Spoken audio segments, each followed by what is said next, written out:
बिस्मिल्लाहिर्रहमानिर्रहीम। देखिए, last lecture में हम लोगों ने थर्मोडायनेमिक्स का यूनिट कंप्लीट किया था। इंफॉर्मेशन बेस्ड जितनी चीज़ें थी वो सब हम लोगों ने डिस्कस कर ली थी और आज हम लोग इसके एमसीक्यूज पे डिस्कशन करेंगे, यानी उसकी प्रैक्टिस करेंगे। तो ये उसका पहला सेगमेंट है, तो पहले मैं ज़रा एमसीक्यूज समझा देता हूँ, ठीक है। फिर आप लोग अटेम्प्ट कीजिएगा, फिर हम इसके सॉल्यूशंस पे आएंगे। देखिए, पहला एमसीक्यू क्या है? Boiling point of water is 100 degree Celsius which is equivalent to dash degree Fahrenheit. सही है? अब सुनोगे, मतलब इसे पूछा है कन्वर्जन सेल्सियस और फ़ारेनहाइट का। अच्छा, अगर आप कन्वर्जन की बात करोगे तो डिफरेंट स्केल्स ऑफ टेम्परेचर में जो कन्वर्जन का फॉर्मूला मैंने आपको दिया था ना, वो फॉर्मूला तो ये था, Tc/5 equal to Tf-32/9 Tk-273/5।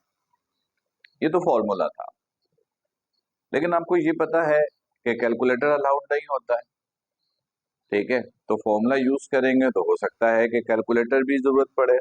No doubt फॉर्मूले से तो सॉल्व होगा, लेकिन अगर कैलकुलेटर का इस्तेमाल लाजमन है तो इसका मतलब है कि कोई लॉजिकल तरीके से भी सॉल्व होगा। तो आपको उस दूसरे एंगल से भी सोचना है कि क्या कुछ लॉजिकल तरीके से इसका आंसर निकल सकता है या नहीं, कैलकुलेशन जरूरी है, ठीक है। तो पहला एमसीक्यू समझ में आ गया कि 100 डिग्री सेल्सियस वाटर का बॉइलिंग पॉइंट है, तो बताना है कि फ़ारेनहाइट में इसकी वैल्यू क्या होगी, ठीक। दूसरा एमसीक्यू, दूसरे में कह रहा है 4.2 किलो कैलोरीज। एक कैलोरी जो होता है, आपको बताया था 4.186 जूल, लेकिन मैंने कहा था इसको राउंड ऑफ करके इस्तेमाल कीजिएगा अगर जरूरत हो तो। 4.2 किलो कैलोरीज इज रिक्वायर्ड, इतनी हीट रिक्वायर्ड है टेम्परेचर को बढ़ाने के लिए। टेम्परेचर कितना बढ़ाना है? 2 डिग्री सेल्सियस। किसका? कोई एक सब्सटेंस है और उसका मास है 2.1 केजी, यानी 2.1 केजी सब्सटेंस आपके पास है, उसका टेम्परेचर 2 डिग्री सेल्सियस बढ़ाना है और उसके लिए आपने इतना हीट दिया है, तो उस सब्सटेंस की स्पेसिफिक हीट आपको बतानी है, ठीक। एमसीक्यू समझ में आ गया? ठीक है। थर्ड, ये इंफॉर्मेशन बेस्ड है।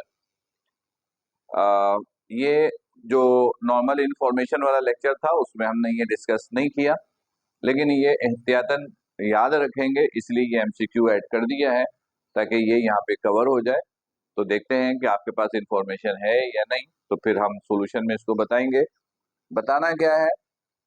The surface temperature of sun is, sun है, सन का सरफेस भी है, सरफेस का टेम्परेचर अलग होता है और बॉडी के इंटीरियर टेम्परेचर अलग होता है। जैसे मेरा बॉडी है, मेरे बॉडी के अंदर का टेम्परेचर तो 37 डिग्री सेल्सियस है अगर मैं नॉर्मल हूं तो, लेकिन मेरी स्किन का टेम्परेचर 37 है ये जरूरी बिल्कुल नहीं है, ये बाहर के एनवायरनमेंट पे भी डिपेंड करता है। तो सन के सरफेस का इंटीरियर टेम्परेचर, अंदर का टेम्परेचर अप्रोक्सीमेट 1,00,000 केल्विन तक होता है, लेकिन आपको बताना है कि सन के सरफेस का टेम्परेचर कितना है। ये तीसरे एमसीक्यू में आपको इसका आंसर देना है, ठीक। तो देखते हैं, हो सकता है कि इंफॉर्मेशन नहीं होगा तो आप गैस करोगे, तुक्का लगाओगे, तो देखते हैं किसका सही होता है, ठीक है।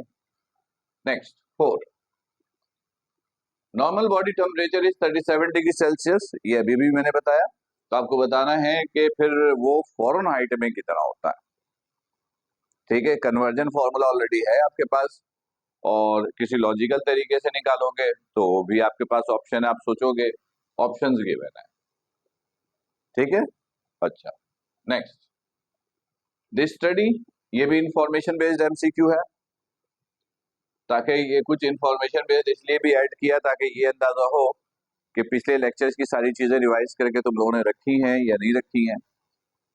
The study to convert heat energy into mechanical work is called.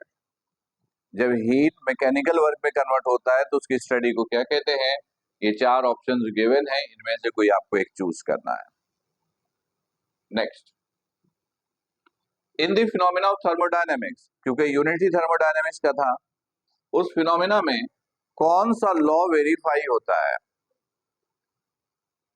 Law of mass verify होता है, लॉ ऑफ एनर्जी वेरीफाई होता है, लॉ ऑफ इनर्शिया वेरीफाई होता है, या लॉ ऑफ मोमेंटम वेरीफाई होता है, राइट? तो पहले सेगमेंट में ये कुछ एमसीक्यूज हैं जिसको मैंने एक्सप्लेन तो कर दिया है। अब आपके पास कुछ मिनट्स हैं, आप इसको सॉल्व कीजिए, फिर हम इसके सॉल्यूशन पे डिस्कशन करेंगे, राइट? Time start now.